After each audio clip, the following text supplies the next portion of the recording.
Okay, I want to talk about the moment in time, the little period in time when actually the direction of the world was altered for the past 75 years. Actually, it was at this moment in time. It was in July of 1947 when it happened.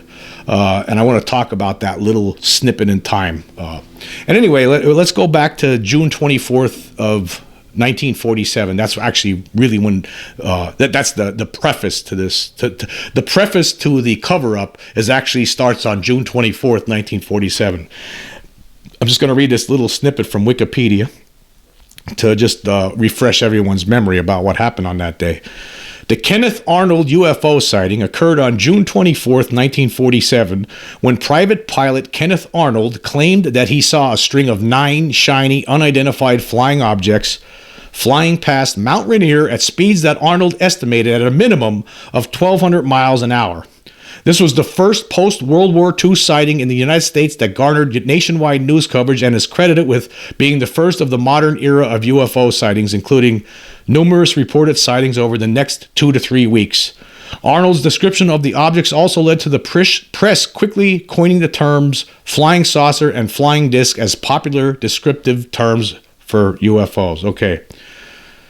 So on June 24th, 1947, that's basically when it all started, when Kenneth Arnold was flying over Mount Rainier and he saw these 9 strange objects, flying saucers. He described them as saucers skipping over water. If you were to, fly out a frisbee, over water, and the way it would skip on water. That's what he described it as. And actually, they weren't really completely saucer shaped. They were more crescent shaped. But a lot of these objects that were being seen at the time were disc shaped. There was actually disc shapes that were seen actually before this. But it was actually this story, though, that really launched the entire, the entire acknowledgement of people within the world that, hey, something strange seems to be going on out there. Now, just before I even go there, even in the year before, 1946, in Sweden, there was these reports of these silent objects flying over Sweden. They called them ghost rockets. Nobody ever figured out what those things were. So it started then, but that wasn't nearly as big of a story as when this Kenneth Arnold, made his claim. Because after that, it was like the floodgates opened up. I was going through some old newspaper articles. Here's one from the Montreal Gazette from June 30th, 1947. Now, this is a few weeks after, or this is just not even a week after.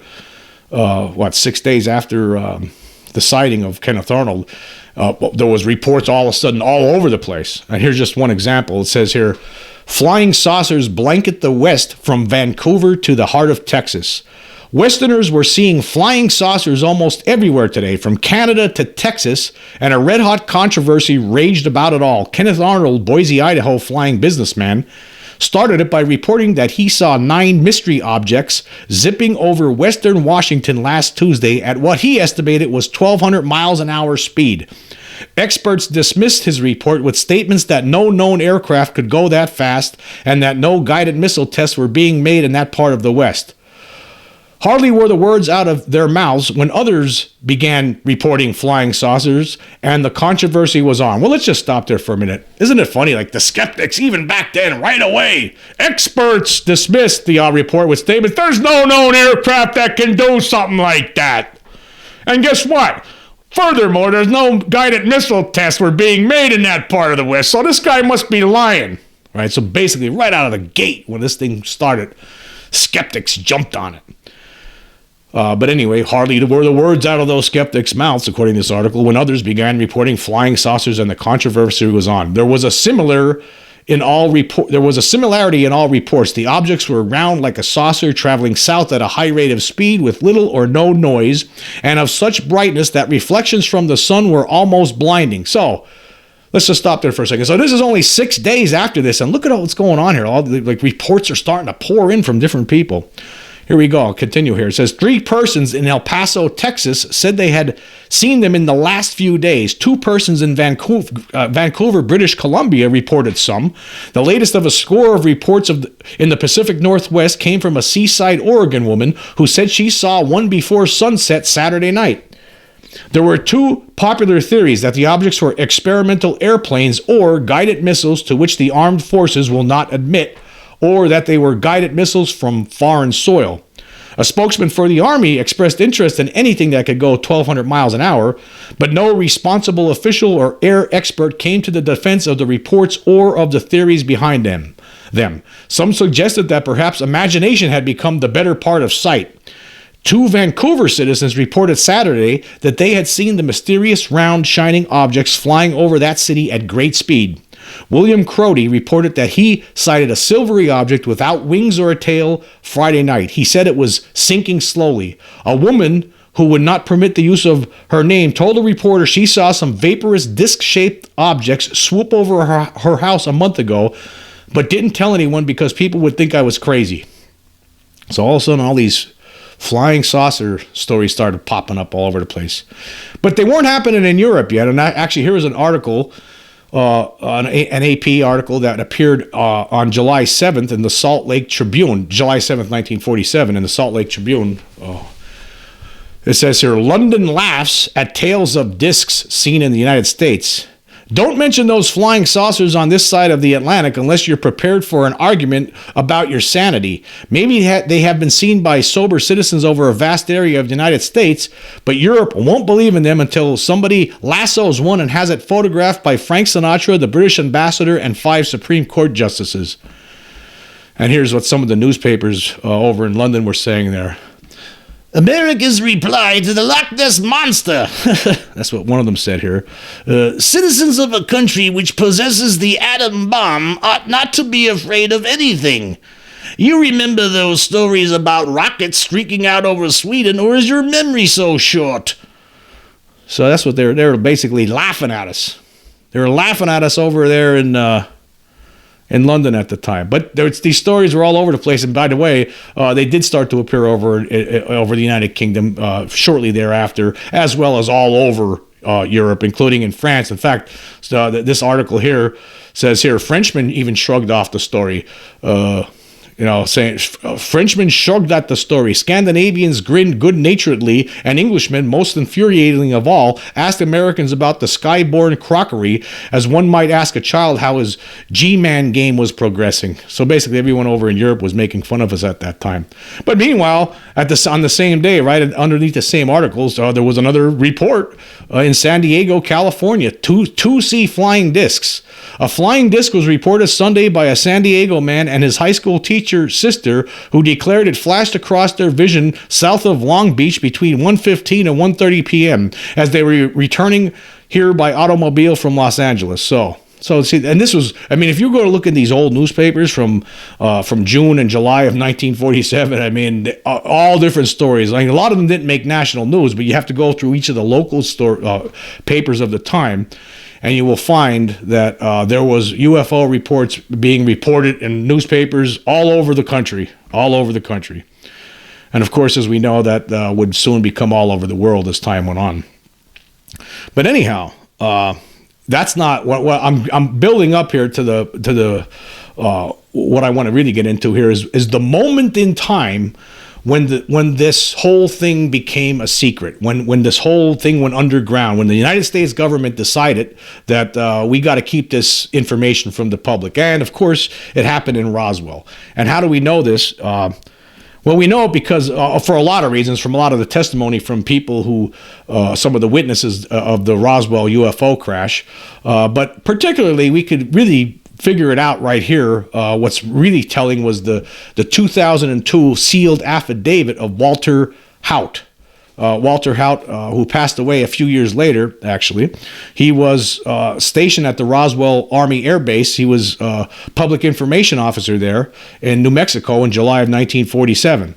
Now, before we get into what he states here, I've talked about this affidavit before, but I'm going to talk about a different aspect of it here. Anyway, basically what happened here with Roswell, as a lot of people know, something crashed there around the 4th of July. There was a big storm apparently on the 4th of July, or July 3rd or July 4th. There was a big thunderstorm, a lightning storm. And then after it was over, the next day or whatever, there was a rancher about 75 miles northwest of Roswell, New Mexico, was in the middle, basically in this ranch that's in the middle of nowhere, basically very all by itself. His name was Mac Brazel. He found all this debris in this field, and all the none of the sheep would cross this area. He needed to take them this roundabout way that added a whole bunch of time to his day. So on Sunday, July 6th, Brazel decided to take the long drive into Roswell to complain about all this junk that was laying all over this pasture, over this ranch. And he was wondering, he thought maybe, it had something to do with the Air Force. So he went to the sheriff's office, and the sheriff said, well, you should talk to somebody from the Air Force. So they contacted the Air Force, and Major Jesse Marcel, of course, everyone knows Major Jesse Marcel Sr., who in 1978 was the first person basically to, talk about what really happened at Roswell. He was the first person to break expose the cover-up.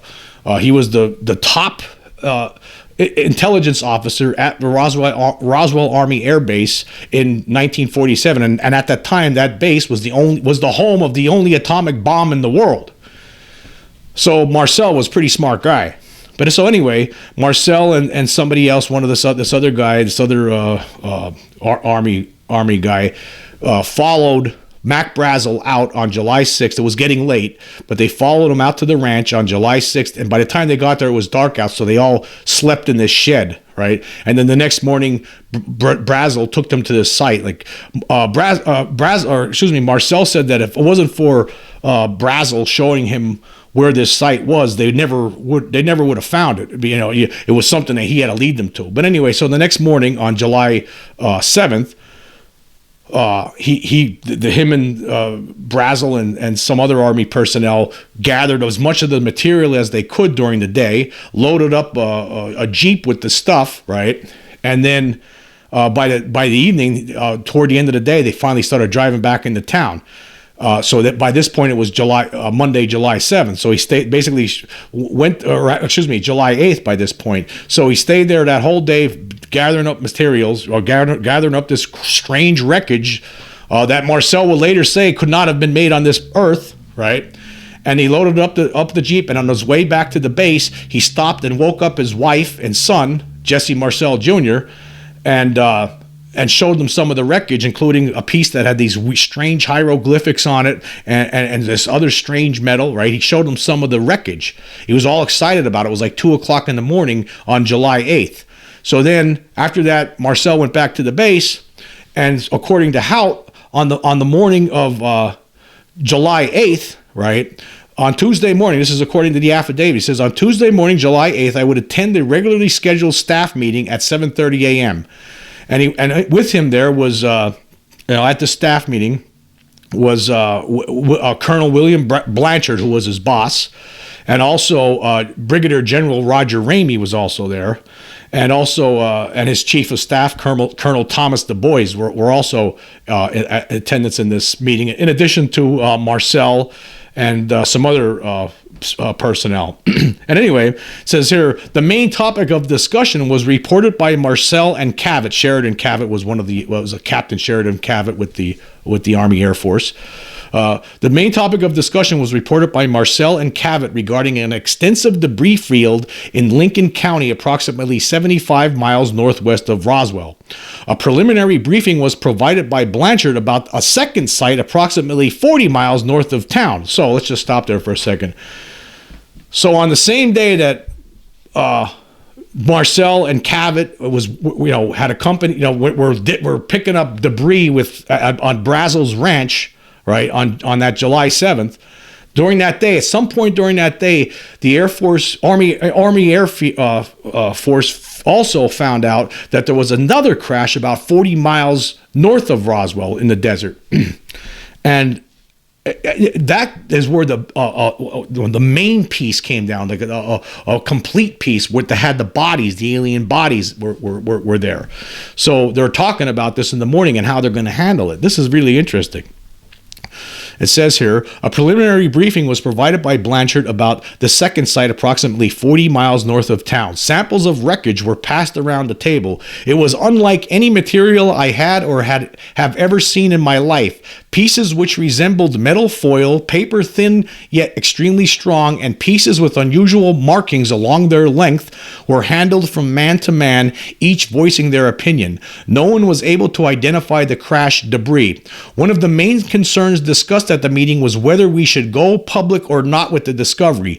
General Ramey proposed a plan which I believe originated from his bosses at the Pentagon. Attention needed to be diverted from the more important site north of town by acknowledging the other location. Too many civilians were already involved and the press already was informed. I was not completely informed how this would be accomplished.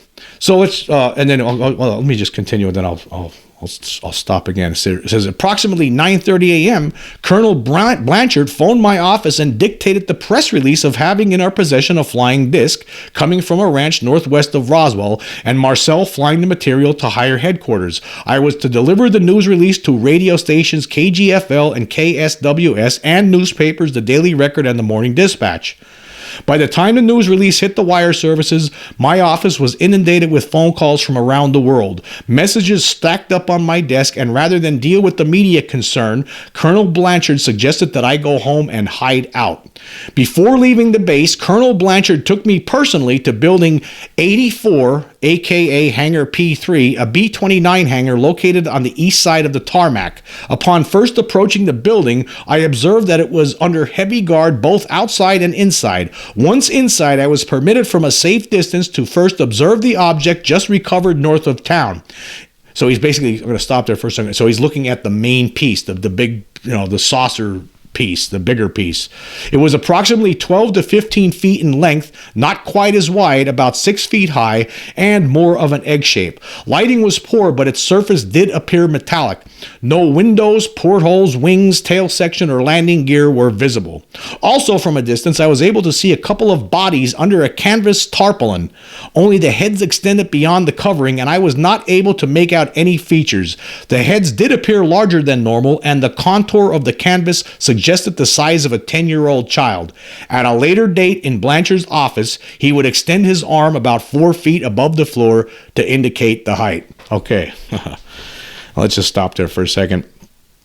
Now, what happened here? Okay, so basically, originally, they were going to let the world know about the wreckage that was just recovered at Brazel's ranch. They're gonna talk about that. They really did release that press release saying they recovered a flying saucer. It looks like they were going to just only cover up the part about the crash site 40 miles north of town where they found the bigger piece and the bodies.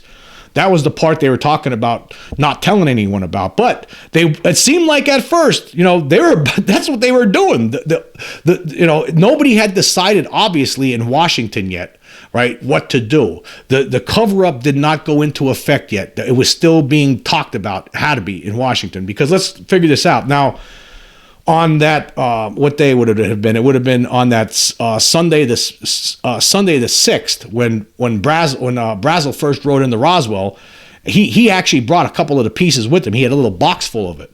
So that, and then that box full that night was actually put on a plane and sent to the Pentagon, was sent to Washington that night. So the Army, people in the Pentagon and people at the White House, they had the ability to, by that night sometime, while Jesse Marcel was driving, following Brazel out to the ranch on the night of July 6th, right? Washington was just receiving that wreckage. So they're looking at this stuff, and the scientists are probably looking at it, and they still don't know what it is. They're probably trying to figure it out what it is. And then some point on July 7th, right, that's when they find this other site with the saucer, the crash saucer, and the bodies. They probably still don't know what they're going to do in Washington. They don't know what are we going to do about this. I guess we have to tell the public about it, but we don't have. Maybe we just keep it secret about the bodies and the flying saucer part. We'll just talk about the other wreckage that we captured a flying saucer. But then I would imagine at some point, right after they released that press release, right when that press release was released, and then the phones start ringing off the hook there in Roswell. Somebody in Washington realized, hey, we got to keep this whole thing covered up. We can't say anything about this. They started. I think the realization of what they had finally started to dawn on them. It took some time because probably at first it would have been unbelievable. The whole idea that there was an extraterrestrial beings that just crashed a spaceship on our planet. It probably took some time for that to sink in, and then after it did finally sink in, that's when they all realized we gotta cover this up. We can't let the world know about this. That's when it started. So the cover up that's been ongoing for 75 years actually started on July 8th of 1947. Precisely on that day, that's when this cover up of the extraterrestrial reality was started. I mean, it's interesting. When you read Haut's, by the way, I just want to say something about Haut's affidavit here. A lot of debunkers when this thing came out, they said, "Oh, he had Alzheimer's. He was senile at the end. Or he didn't know what he was talking. He didn't know what he was signing." Well, the people, Haut's family and Haut himself made sure, right before he signed this, he had a doctor examine him, and he gave him a clean bill of health and reported that he was of sound mind, just so any debunkers out there might get any crazy ideas. No, Haut was he kept a lot of this. He didn't talk about this during his life. He felt like he couldn't do it. He was afraid to do it, I guess, because he told Blanchard back in the day that he would never say anything. But here, he thought it was important enough that the world should know what happened and what part he played in the Roswell thing, and that's why he came out with this.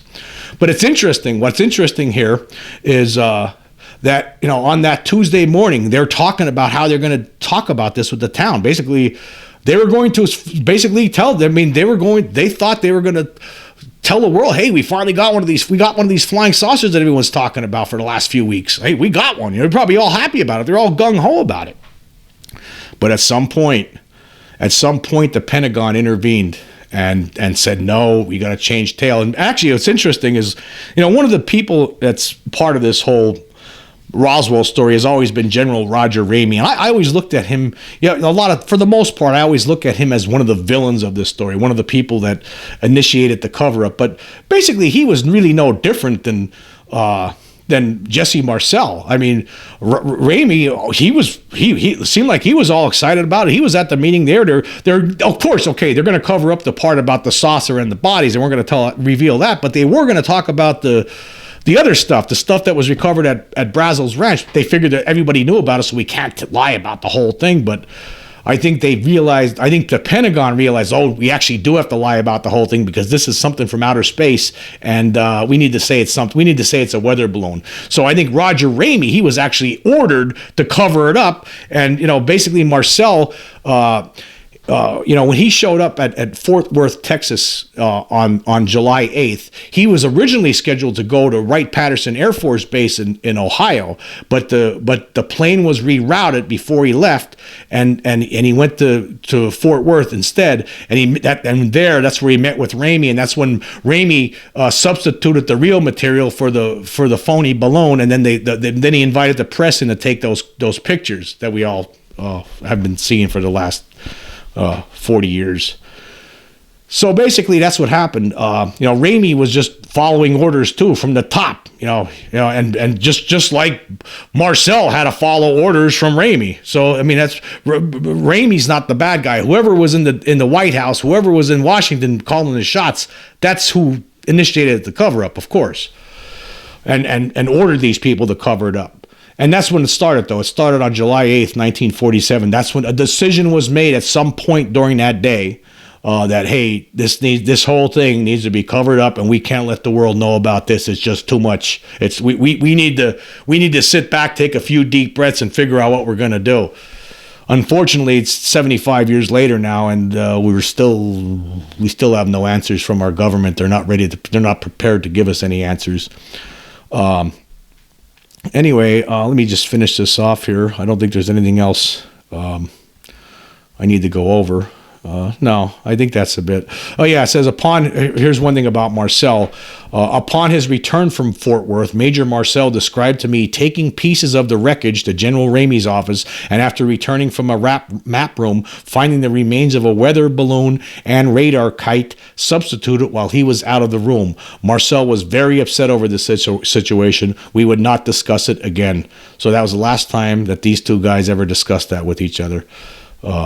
I'll leave links for all these things so you could check out the affidavit yourself, and also and those other those newspaper articles. I can't really leave links for that because you'll have to you won't be able to open it up. But anyway, you have to pay for it, is what I'm saying. You have to get a subscription to newspapers.com, so there's no point in providing that. But anyhow, yeah. Well, so what happened there? July 8th, 1947. At some point during that day, in Washington, probably the realization had dawned on these people in the Pentagon that what we're dealing here. At first, they probably were thinking it was something from another country. I don't know which country, because at that point in time, I mean, who in God's name could have invented flying saucers? I mean, after what just transpired throughout the world, from 1939 to 1945 with World War II. And the United States, they came out on top in every way of that war. I mean, we were technologically superior to anybody at that moment in time. So there's no way it could have been from one of these other countries. And it turned out it wasn't. It was from outer space. And a decision was made at some point where they realized, hey, well, we got to say it's a weather balloon or something. We got to cover this up. We can't let the world know about this. We need to keep this secret, And maybe it was right at the time. I mean, I don't know how the world would have reacted, but hey, if they would have just told the truth at first, I don't know what kind of world. It'd be a different world we'd be living in right now, probably. I think the truth would have been better at first, because now they've dug this 75-year-long hole, and somehow they need to try to climb out of it. And save face. I understand the reasons for the cover-up initially, but it shouldn't have been covered up as long as it's been covered up. It's been 75 years, of course, is absolutely ridiculous for it, as far as I'm concerned. But hey, again, maybe they know more than I do, and it's been a good thing. Anyway, I don't know. But anyway, that's what that's right there, July 8th, 1947. That's the day this whole cover-up started.